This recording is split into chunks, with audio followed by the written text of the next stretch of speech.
Welcome to Together, a higher ed podcast where we bring you stories, insights, and experiences from voices across the higher education sector.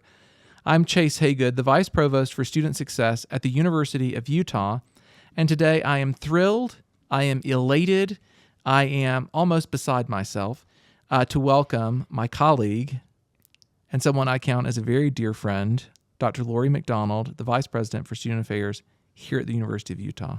Thank you so much. I'm excited too. This is really, it's a unique opportunity. You and I have such great conversations.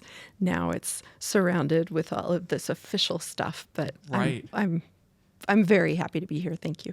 Thank you, Lori, for being willing to be here. And when we were talking through like various folks to come on, I was like, we got to get, like, if Lori is willing to do it. And then I was like, well, I think Lori will be willing to do it. Wait, Lori willing to do it. It's like, there have been a couple of folks who've been generous with their time and their thinking and their expertise to, as you say, like, this is a small kind of snippet of an ongoing conversation that's covered through phone calls and text messages and emails and I mean, the events that you and I both get to go to, right, that we celebrate students and we thank donors and we thank faculty and it really is amazing, right? It's kind of, for me, thinking about higher education, it's sort of this dichotomy. I think it's so, it's painted into the picture of that ivory tower on the hill that is so slow to change and maybe it's out of touch. And yet we're supposed to be developing new knowledge. And I think when it comes to having the privilege of working in higher education, you come to appreciate that while there are some things that structurally may be slow, sometimes that's a good thing to take it slowly and certainly have a lot of people talk about it before we do anything. But honestly, my experience is that there are no 2 days alike. There is always something different about the time of year, about what's happening. Honestly, that's what's kept me in it for so long. I love it. I want to kind of steer us toward what brought you to higher ed at the very beginning. A long time ago. And then just 5 years ago, Lori, you began. Well, students remind me that, I went to college in the last century. They're kind in that way. They are. They keep you honest. A friend of mine a long time ago was like, the most depressing thing about working in higher ed is that we age and they all stay the same. They do. It does keep us young. Right? At heart. And give me gray hair. Well, we're not even going to talk about my gray. Okay.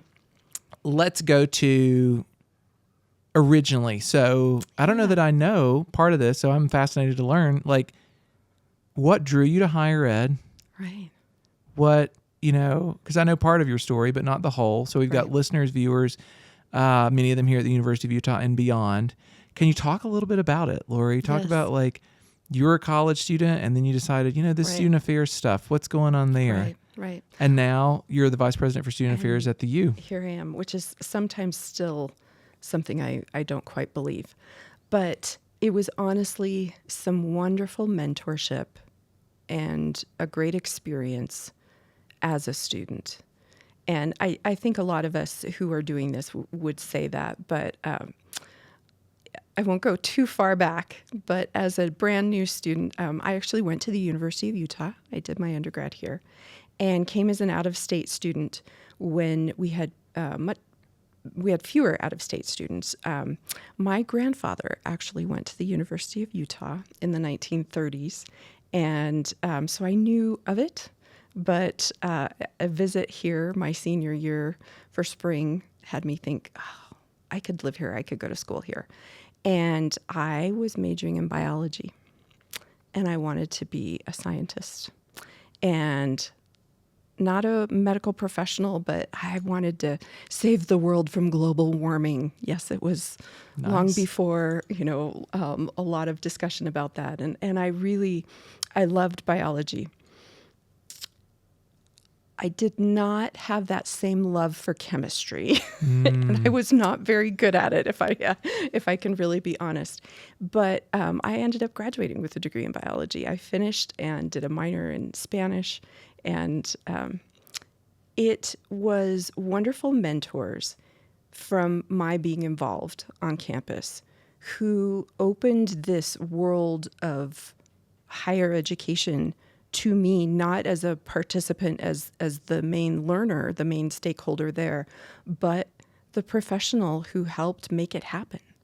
And it somewhat sentimental to me because I eventually occupied the office where the conversation happened when I was a senior, was when a then Associate Dean of Students told me, what are you thinking about? And I was beside myself going, I don't know, maybe I'll teach. And I took a great secondary ed class because I realized that wasn't what I wanted to do. And that was a really good class to help me figure that out. And they said, have you thought about college administration? And it was, like I said, in the doorway that eventually I became the Associate Dean of Students at the University of Utah and was in that office. That's amazing. So it was really wonderful mentorship. And so I ended up doing my master's at the Ohio State University and missed the mountains and the West and went against all of my faculty's recommendations to really do a broad job search. And I geographically isolated it back to the Western United States and happened to get a job at the University of Utah and took it. And so I started out in academic advising and loved it. And since then, I've had a variety of roles. My plan was to be here for a little while and probably go to a different university. And it just so happened that I was able to take a different opportunity here at the U. And so it'll be 28 years on July 1st that I've worked for the University of Utah. And I can honestly tell you what I referred to in the introduction. No 2 years have been alike. Yeah. They have all been different and exciting and with really committed people. And that's what got me into this in the first place. Well, first of all, and I mean this genuinely, there is not a person that I work with that I lean on more to help me figure out, like, we do this work, you're right, it's at a pace that's just unrelenting. Unrelenting, very good. That's true. But it's exciting, and and I see you do your work, and it's the highs are really high and the lows are quite low, and the ability to lead teams through that, but also for your colleagues and your peers to say to you, like, can you help me understand kind of what is this piece of the university that I haven't necessarily seen before, or what's going on here? Yeah. Because I think for folks who, 28 years is no short period. You get to know a place, you get to know all of its, you get to know it holistically. Holistically, its uniqueness. Yeah. Right. There is such great strength in that. Yeah. And I admire it deeply. Thank you. Because I don't know that there's any part of the place that you don't know. Well, I do like to say that if I don't know the answer to a question, I probably know someone who does. Yeah. I know where to go to find Sure. Well, I think that there, the ability, because what that also says, and we'll pivot to kind of like philosophy of leadership and of, leading really amazing teams of people, not just within student affairs. Your leadership spans, you are a university leader. Yeah. Like there are people throughout the university that look to you for guidance. I happen to be one of them. And I think the ability to last at one place, knowing that, there's a particular kind of, I wonder how much of it plays into your leadership kind of philosophy, Lori, because part of it is, from observing it, like folks who have a longer tenure at an institution. There's nothing wrong with a short tenure. I'm not saying that. What I am saying, though, is that a longer tenure means that you've got to be able to have deep collaboration. Yes. Because you're not running around burning bridges left and right because, you're not, you may need that bridge right in 2 years. Yeah. Right? Yeah, I mean, that's true. Is that fair? That is true. It is fair. It is fair. And I was kind of thinking, was it a Clint Eastwood movie, The Good, the Bad, and the Ugly? I am proud of a long tenure somewhere with a lot of people who care, because they do get to know the good, the bad, and the ugly. And if they're still willing to have me around, I hope I'm contributing in some positive way to all of those efforts. But yes, it's also interesting to me to think about the amount of change that happens. Like we were talking, it's fast paced and it's always changing, and maybe we take a step forward and then we take 2 steps backward and we're trying something different. But that is constant. And so it's not, staying in one place is not wanting to change. As a matter of fact, I think it's wanting to change things in a lasting, sustainable way. Yeah. And no one can do that on their own, nor should anyone do that on their own. So yes, I have relied so heavily on that, the true sense of collaboration, meaning that we have to do it together. And that's coming up with the ideas, and it's the execution, and it's the evaluation, and it's trying it again, and it's going back to the drawing board. You've got to do that together. So the work of a VP for Student Affairs, can you talk a little bit about that? I mean, I know a lot of the folks on your teams. Since I arrived here at the U, I've been impressed with the teams that, I think you can tell, I'll put it this way, you can tell a lot about a person by the teams they put together. True. And I look at your teams and the work that they accomplish and the commitment they have to students. I think it's remarkable. I don't know of a previous episode of this podcast. There are a number, me and another guest were talking about, I don't know that there's any vice president for student affairs in the country who does it better, Lori. So can you talk a little bit about what does that look like? What does it feel like as you get up every day, you come to work, if I've got it right, former dean of students as well. Yeah. Not only from looking from past into present, but what does it look like as, transformative change underway in higher ed today? So much. When you get to work in the morning, when you're coaching your teams, when you're talking to your leadership team, what does that look like? What are the things that you want to make sure that folks are thinking about, that they're remembering, that they're passing on to their teams of folks? And then I'll take us, if we can, we'll veer off towards, and what does that look like with students as well? Well, thank you, because I was going to say, in many ways, it is my philosophy of leadership, I think, has been influenced so much by working with students. And getting into this work, whether you're helping with a support network or advising, or and it could be advising on a program or academic advising where I started, you want it to be accurate and authentic, but you want it to be fun. You want it to be a community. And that's kind of how I look at leadership. And thank you for saying that. I am asked 28 years in one place, but also just being a vice president, what is maybe some of my most proud accomplishments. And I don't mean this to sound trite, but I honestly am so proud of the team of leaders that I've had the privilege of working with over the years, because that is something I do believe as a leader, you are cultivating a culture for success together. And it really starts with that team and how you're going to set that. And I think learning from students, it's the same thing. Let's talk about the why, the rationale behind this. Why are we here? What's the context?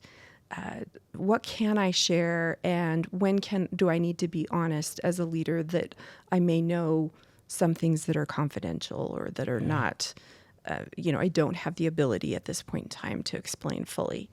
And so I really try to be very real and appreciate that that's what I would want from the leaders around me too. And it has to be a team that does not always agree, but is willing to really talk it out and respect one another. And that's what I flourish in, I think. So that's what I try to create. Maybe it's a selfish endeavor, but yeah, it's ultimately that we care about the work and what we do. And even when it's difficult, we go back to the why, and that's our students and their success and their well-being and what that means to them, as well as other metrics out there. But so one of the things thank you for that, because one of the things that I think you all in student affairs with your leadership have done so well at the university is kind of center our conversation around people, yes, passion, and purpose. Can you talk a little bit about what each of those mean to you, the ways in which that they're not only intentionally kind of infused into the conversations and the programs and the decisions that you all are making, and that ultimately you have responsibility for right across all of your units, but the way that what I've seen, and tell me if I got this right or not, please, that kind of framework serves as like the rallying cry when, oh God, yes. The highs are high. It's like, yeah, yes. And even when either great tragedy hits or we're in, any number of conversation around budgets or mergers of units or, any of those, right? Any difficult moments. Mm-hmm. People, passion, and purpose. Mm-hmm. It has a way of pulling folks when the world or any of our kind of challenges might be trying to pull us apart. I've seen them through partner meetings and the like pull people together. I'm so glad. So can you talk about those? Well, that really came about during our strategic planning process as our vision, and I definitely want to credit a lot of team members were talking about it, and I think I'm correct in that it was our Dean of Students, Jason Ramirez, who finally said, well, what we're talking about is passion, people, and purpose. And we all said, yes, that's it. Yeah. Because student affairs, student support services, student well-being, these services, supports, and efforts that are not directly academic, but are designed to help students be human beings while they're studying, it's always been somewhat difficult to explain what it is we do or try to think about where this fits in with this enormously complex organization that is a university. And so when you really think about it, our hope is for people to grow as scholars, but your mind is not just, an academic pursuit. It is also living life with other scholars, with other people, developing communities around you. And really, the way higher education is structured in the United States, it's at that time where we're trying to figure out who we are as individuals and as communities. And so the passion, you hope you find something to study that you really enjoy and want to keep reading about and want to keep studying. And yet you also want to find ways, what is your passion for putting that into use in a community? You're certainly thinking about careers and beyond. And our people, we are human beings and we are so much stronger together. And that means in small groups and large groups. And when you're in college like that, whether you're getting more independence as a human being and learning to do your laundry and adulting has become a verb, or you really are figuring out what does it mean to vote? What does it mean to financially, how am I going to manage these financial resources and what am I going to put it to? your people around you have so much influence. And so figuring out who you are and who you want to be with, and hopefully finding a multitude of groups that help you become a better person. And then that purpose. Passions, you have a lot of different passions, but sometimes we just figure out what are we here to contribute towards. And I think what is so exciting about a college experience where you're taking classes in all different areas, not just one particular specialty, is that you figure out what you love and what you're good at. And in my case, I found something I loved, and a part of it I wasn't as good at, but I have still maintained science and life science and the world as my avocation. I've found ways to both be active in that in my mind, but also contribute to it, because it's a passion, and part of my purpose is to help more scientists grow and graduate from this great university and continue to contribute to the world.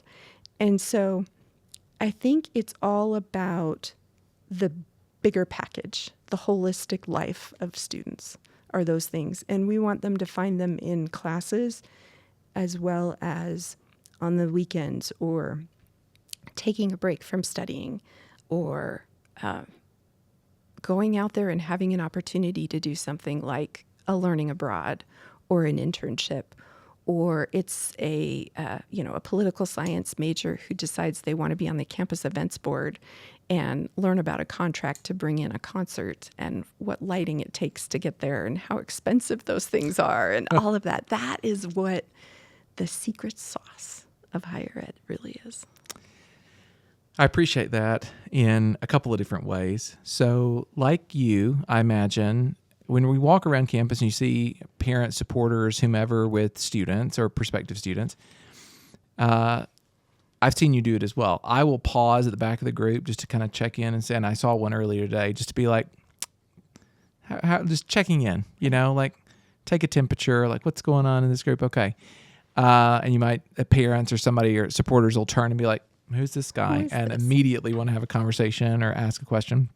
So one of the questions that I hear, or one of the responses, I think, to certain questions about like student organizations will be, well, and it's a line that works so well because there's a lot of meaning to the line, which is, if there isn't a student organization regarding your interest at the University of Utah, you can create one. You can create one, right? Every time I hear that, I think that's a small part, but still a pretty significant one of student affairs. Yes. Of the power of student affairs. The ability to say, look, we want you to express your ideas. We want you to express who you are and what you're finding out about yourself. And to try something. Yeah. Maybe it's not going to change the world, but try this little thing and see where it goes. Yeah. Yes. Learn from, let it be a success, let it be a failure. Either way, learn from it. Yes, absolutely. And in a relatively safe environment where that failure or success, can be transformative. Yes. Right? Yes. And so much of the work of persistence and retention and completion, as you know, is that there's synergy in that work, right? Inside, outside, classroom, curricular, co-curricular, the ability for a student to be well, to take good care, to make community, all of that. I mean, you don't have great persistence and completion rates without a thriving set of units that we think of as student affairs. You just don't. Which is supporting them. Yeah. Helping be there when there is failure, to make sense of it, to think about what you might need to do differently or should do differently, but also, well, what'd you learn from this? That's part of all of it. And for nudging, I kind of look at our services. We have all these different types of student supports that are really there for students when they need it. And they might not need something specific. Like we have a veteran support center, and of course not all of our our students are military connected in some way, and there may be some that are military connected and don't necessarily have a question specific to the Veteran Support Center, but our challenge is letting them know that it exists and it's there for them. Yep. And that could be said for some of our wellness, health and wellness services. We want every student to know that we have a counseling center and we have a variety of mental health supports, whether they need it right now or 2 months from now or next year. But we're there. And then there's also our sort of more our leadership, our engagement, our student life, where we want to get students into making friends, figuring out more about themselves, having stress relief. That's part of wellness as well. But it's more we're there to actually nudge and suggest, hey, get involved and do this and try this. Okay, let's set up this new student group if we don't have something like it. And so that's also why I really love this work. Is there's there's reacting, but there's a lot of proactivity. And you're right. That's what we hope. We can help students learn to do some of these things in maybe an environment where there are lower stakes, and then they can make sense of it when they're I used to say in the classroom, and now that doesn't really make sense all the time, does it? When they're studying and when they're doing their academic pursuits, I see so many students who they put more pressure on themselves than even some external forces to succeed in ways that they believe is success, with whether it's GPA, specifically, I have to do this. And if it's like a student group, well, I tried that and I didn't really like it. Maybe I could pivot and change my emphasis, or maybe I might want to explore this other thing, or maybe I still want to do this, but I want to add this unique minor to it, or something like that. I kind of think of these as little life moments that we can help them with that might have a greater impact on their larger contributions to being educated citizens in the future. I love it. So I want to follow like one of those threads as I was listening to you. Tell me if I get it right. What is let me put it as a question, like your sense of that, I would just describe it like willingness to take a chance, willingness to fail. Like, because I agree with you. I think I heard you say like the students' own kind of sense of awareness of that and wanting to have success. So this is one of the drawbacks, to be really candid, I think, of a conversation the last 15 or so years around student success. We have kind of what is it pushed into the space that now students are like, oh, the university really wants me to be successful. I got to be successful. Well, that doesn't necessarily mean, right, that there isn't a failure or there aren't moments of challenge. Yes. Right? Yes. Have you seen that kind of here at the U or across, higher education, because you're incredibly connected with a lot of colleagues throughout American higher ed, the ability of students, say, over the last 2 decades or so, to be less willing to engage in a challenge, and it could be on a major choice, like this major is going to be, I can get through this major perhaps easier, or I'm not going to step out there and start a organization, and one of the organizations I love ASUU because I feel like it has its own unique kind of personality and character at this institution. I'd love for you to talk about that if you'd like. But like, as somebody who came up SGA, I was just like, when I got here, I was like, okay, I think this job will allow me at least occasionally to interact with the SGA folks. And you're like, no, here it's ASUU. I was like, perfect. But same. Perfect. We love acronyms. Right. So either on that willingness and or on particular organizations, like where you see students making a difference, where you see students, like, despite if there has been this trend toward, I don't know, that I want to be more cautious, let's just say. Yes. And that is interesting. I find it fascinating to think about these different generations. And I know there's some really great scholarship out there that kind of study these types of generations. And we certainly try to make generalizations on them just to make sense of it. But I try to keep up on that. But you're right. I do think it's always probably been the case that there's this human fear of failure. But I do see that the pressure is more now than ever. And I wonder if part of that has to do with the expense of higher education these days. I mean, it's a good thing, I think, that we have more and more people seeking post-secondary education credentials, whatever that would be. And so, I heard the saying like, oh, a bachelor's degree now is what an associate's degree was many decades ago. And so now you have to go for a master's to stand out, and you have to keep going. You have to keep going. And as an educator, I think that's wonderful. Great. That's what we're all about. Right. But also as an educator, I know that is one way of thinking about success, is these specific credentials. And it is a commitment of time and of funds. And I think there's so much more pressure in the world today for, let's get this done quickly, figure out what you want to do, get into it, be productive, be successful.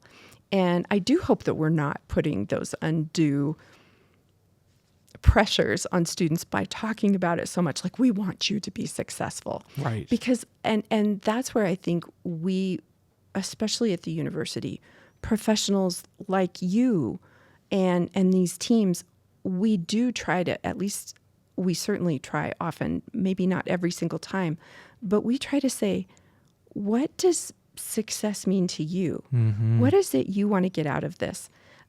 Because that's helpful. Sometimes I love it in leadership, whether it's student government or it's a student club or organization, or it's a job on campus.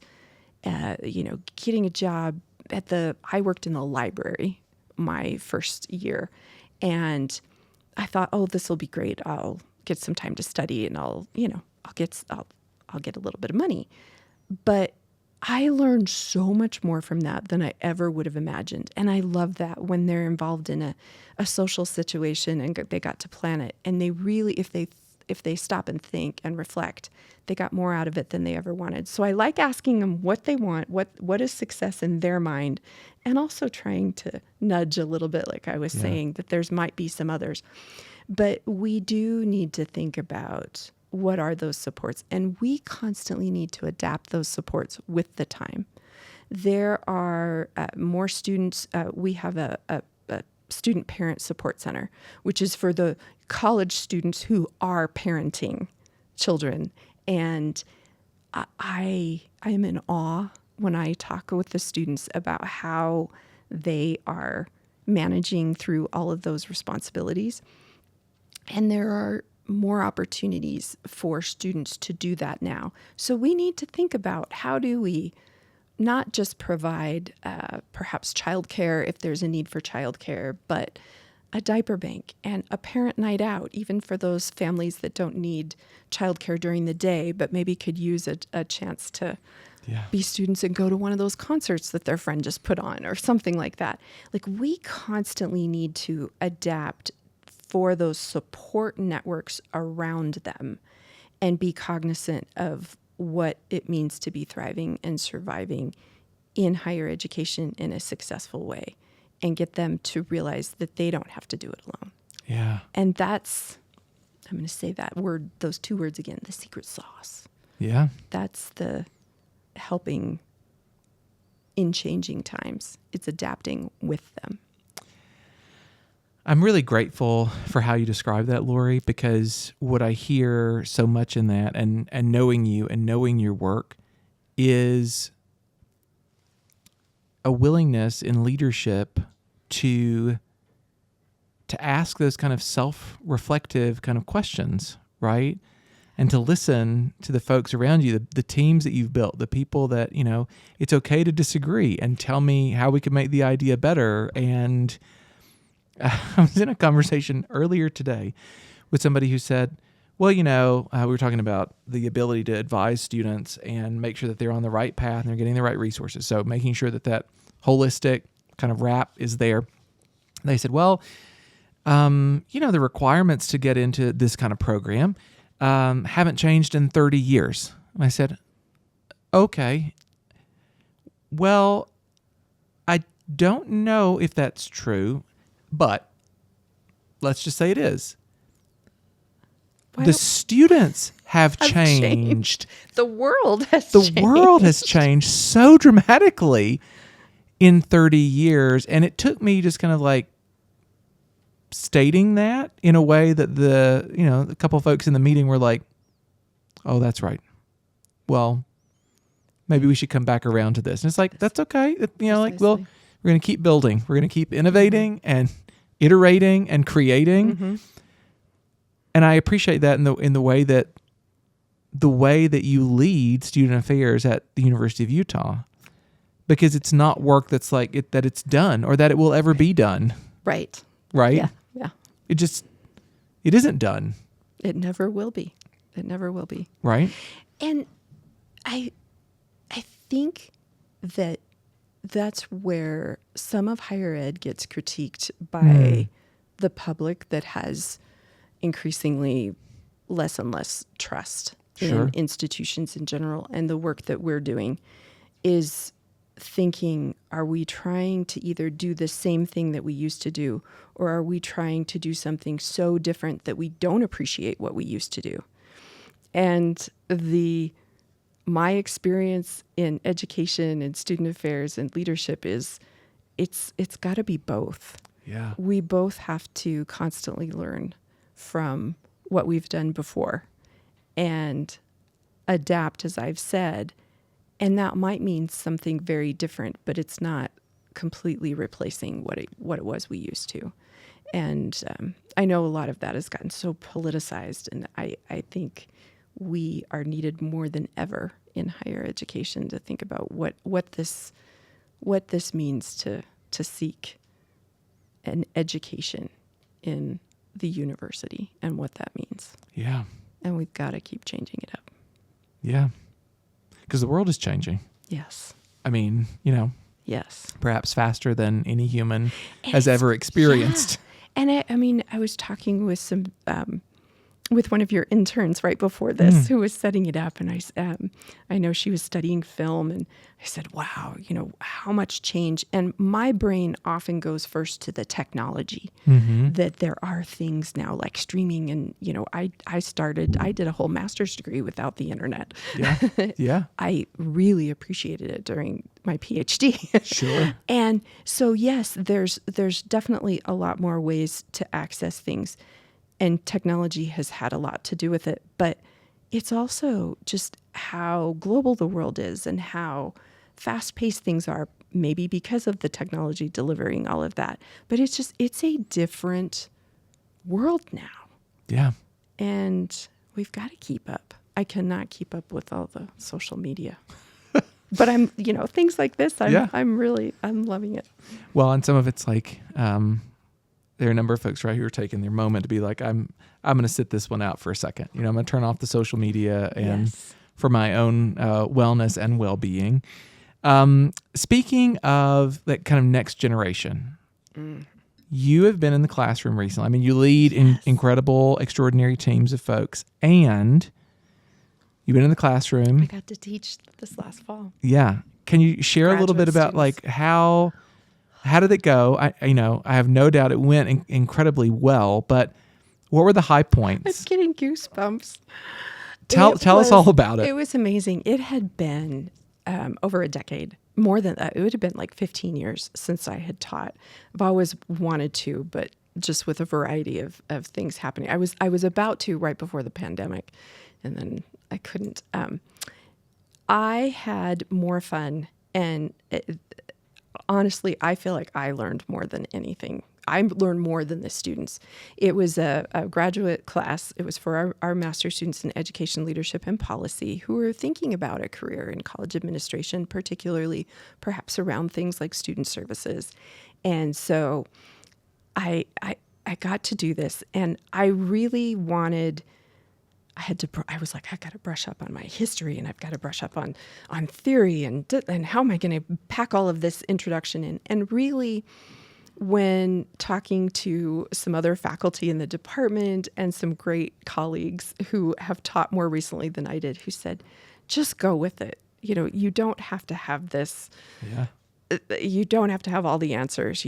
Make it a conversation. I went into it and just really interesting. These particular students, most were coming most recently out of an undergrad and going into a master's. But I had some who had either been taking some time out and were coming back to a new career.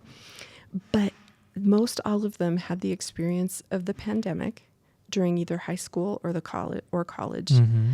And they were telling me how to use, Canvas. I'm like, do I need to email that to you? They're like, you could post that on Canvas. I'm like, tell me how. And they were so wonderful to me. And their questions were so thoughtful about the why. Why do you do this? Why should we want to do this? And it gave me an opportunity to reflect on my career and on my why that I don't think I had done in so long. And it really helped me because there are things like uncertainties out there, trust in higher education, resourcing higher education, changes that sometimes you think, why am I doing this? And that experience of being in community with some very inquisitive students who had both complicated questions and some simple ones that I could answer really easily was about thinking about the why more than anything. And I loved it. And it was cathartic for me and inspirational. So I could imagine that whenever you came out of those sessions, the drive home was probably, no doubt you were exhausted. I was exhausted, but happy. But also, like, the exit from campus may have been just like a little bit lighter. Yes. Right?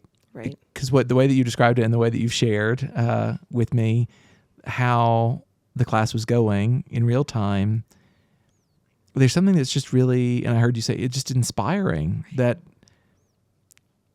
knowing that there are other folks asking similar kind of questions, committed to the same kind of purpose and values. Yes. And, the way in which, I don't know, maybe the best way to describe it, tell me if this is right, but like renewing your own kind of commitment to be like, okay, yeah, I mean, right. Yes, we need to be asking that question. Yes, we need to be solving that. Right. And this is going to lead us to the last question. But before I do it, you're going to say something. Yeah. No, but I was going to say it also, it helped me say there are limitations. I acknowledge that there are limitations to what I can do, what as an individual, as a professional in a particular role, as the generation that we're in and what we're having right now. And it really, it was so comforting in a way and inspiring to say, that's why we need you. Yeah. That's why we need you to care about students and to continue to adapt and to think about what this means to provide supports. And you should do it differently than I did or my predecessors. But again, have that appreciation for maybe a little bit of the rationale of the why things have gotten to where they are, and continue doing the good and tweaking what we need to change. So before we pivot to the last question, you mentioned something there, and I figure so again, folks are listening and watching us in you're getting a snapshot of an ongoing dialogue. I've known you for a little over 3.5 years now. And when I was at the University of Georgia, the vice president for student success there, Victor Wilson, said to me, we were at a lull in COVID, right before I left Athens and moved to Salt Lake. Victor came to a going away thing, and he said to me, look, the world of student success is small. And the folks have already reached out and said, who is this guy? And I've vouched for you. No, you don't let me down. Don't let me down. And I was like, all right, Victor, I'll do my best. That's great. So knowing that and knowing that this is a snapshot of basically an ongoing 3.5-year conversation that I feel very privileged that I get to have with you on a regular basis, I think it's a value for folks as you and I could talk here about what are the limitations, right? That there are things that I know you face and there are things that I face in a leadership role that some of the decisions that we make are bound up in an institution and an ecosystem that, I don't know, Lori, is it fair to say that extending grace in multiple directions, that people are making the very best calls with the very best data, with the very best intentions that our predecessors were, that we are, and that, We were at an event recently where we were joined by both of our predecessors. I have a great picture. And that conversation was interesting. My predecessor was saying, wow, things over the last 6 years have changed drastically since when she was in there. And I think you're right. There are those who might understand that we are in a complex world with lots of different political inputs and ideological inputs. And we do have all this technology to share all of these opinions. And there tends to be a great deal of tension. Whenever competing interests. When human beings get together. And if there weren't any, I'd be worried. Like, what are we missing? But with leadership, there does come more responsibility. And with that, I think I am privileged to be in conversations that not everyone can be in. And there's power in being able to talk about an idea or make a suggestion or sometimes need to make a decision quickly that whether it's where resources go or who to hire or, those things that are powerful. But one thing I didn't quite appreciate as much, even as a dean of students, an AVP, is that the more and more responsibility you get, the more stakeholders there are that have expectations of you. And in many ways, that's more constraining because you are there for the institution and you want to use all this that you learned and all that you want for the institution to move in a direction. But there are times when you're in a leadership role where we're in a public institution and there are certainly legal and compliance-related expectations of the state and the federal government and the communities. There's parents and families that are investing a great deal and have all these expectations. And so faculty and staff and everyone will have an opinion. And so sometimes I feel less powerful than I ever have before because perhaps my voice is more of a role than of me as a human, as Lori McDonald. And I take that very seriously and try to balance that. But that is true. You've got to appreciate that there are some limitations. And so whatever I can do to help support teams and students to maybe do some of that work that I can't do. Like I used to. I'm grateful, Lori. We asked this question to everyone. And so I'm eager to get your response because I think it will likely be unlike anybody else's. But no pressure. You've kind of pointed to this, and we're going to cue it up. These are so neat, aren't they fun? And they make that cool sound. Yes, it reminds me of like a train station in Berlin. Here we go. There it is. Thank you, Robbie. So, how can we create lasting, transformative change together? How do we do it, Lori? From your experiences, from your research, from everything you've seen, and even the things that maybe we haven't done, but we should be doing, right? Right. How do we do it? Okay, I don't know how to say this, but I think the answer is in the question, and it's with that word together. And I know there was it, I I'm not very good at remembering who to attribute a quote to, but was it Eleanor Roosevelt or something about a single person is who really does start the change, even if they don't feel like they can.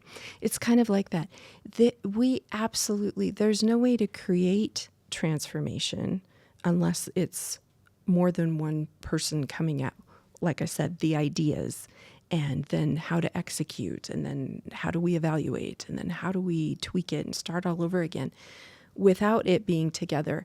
And it's never going to be lasting unless you've done it together.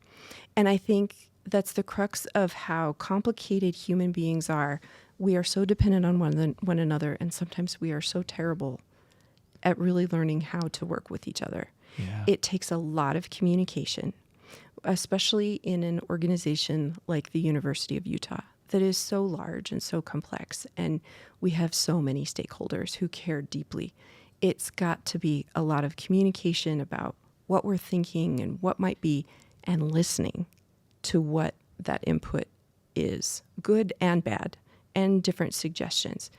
And I think if I can even make it so simple, what came to my mind when seeing this, I can attribute this to one of my colleagues. He's now the vice president for student affairs at Boise State, Jeremiah Shin. He and I became vice presidents at the same time. He was at another institution. Now he's at Boise State. And he said, and this may have been a quote, but he said, imagine what we would accomplish in a university if no one cared who got the credit. Mm. And academia is designed to give credit and to be very respectful of that. And so we're in an environment where it is very important to acknowledge the contributions. And so I don't want to discount that. Yeah. But so often when I think of if we're really going to transform what this all means, we honestly need to come at it saying, what are the ideas? I never would have thought about that, but here's what I can bring to the table. Yeah. I've been here a long time and I know some people who've worked on this. Or asking the question to begin with, what is happening around this type of idea right now? Yeah. Is there a faculty member researching it? Is there a department on campus that's thinking about it? And start there to amplify and to change rather than to recreate. Yep. And then we have all these competing for resources and competing for success. We have all these different programs. And if it were just, I kind of have this idea, it might be a bad idea. I don't care who gets the credit for this. And I just want to throw it out there and get people together to talk about it. That's where I think we would honestly create more truly lasting, truly transformative change together. It's just not, leaving the egos behind and the credit and sharing that with everybody. It's in my mind, it was like part of that is around ego, right? Yes. And Yes. part of that is getting teams or coalitions to do like an ego check. Right. Because I appreciate your response in so many ways, Lori. I'm having a hard time, and it's rare for me to not come up with words to, like, the way that you describe it is just pure. Like, if that's what's driving us is we, I think, share a philosophy and a vision and a set of values around putting students first. Yes. Right? Yes. And if that commitment is at the forefront, then it really doesn't matter. It doesn't matter. Well, and like whether this, maybe it's great when the student doesn't even know about all these different departments. They just know that they were able to get what they needed when they needed it. Yep. Plus more. Yep. And more things than they thought they needed. Academically, well-being, involvement, just their passion, their people, their purpose, being developed from all these things that are the University of Utah. Yeah. That's what I think we would be more successful at doing if we looked at it that way. Yeah, I couldn't agree more. I'll say I don't know that we can have an exceptional educational experience without equally attending to the passion, the people, and the purpose of the students. I like that. Lori, I cannot express to you how grateful I am that you're willing to take some time, because calendars are at the beginning of any spring semester, and then as we march closer and closer into April, True. the calendars just become There is never too much. So I say it's never dull. it is not. We have that especially to be thankful for. Lori, thank you for taking some time and sharing ideas and sharing experiences. Always, it's inspiring, and these are ways to continue those thoughts on the way home, thinking of new ways to connect. So thank you. Awesome. Viewers, this has been Together, a Higher Ed podcast. Join us next time.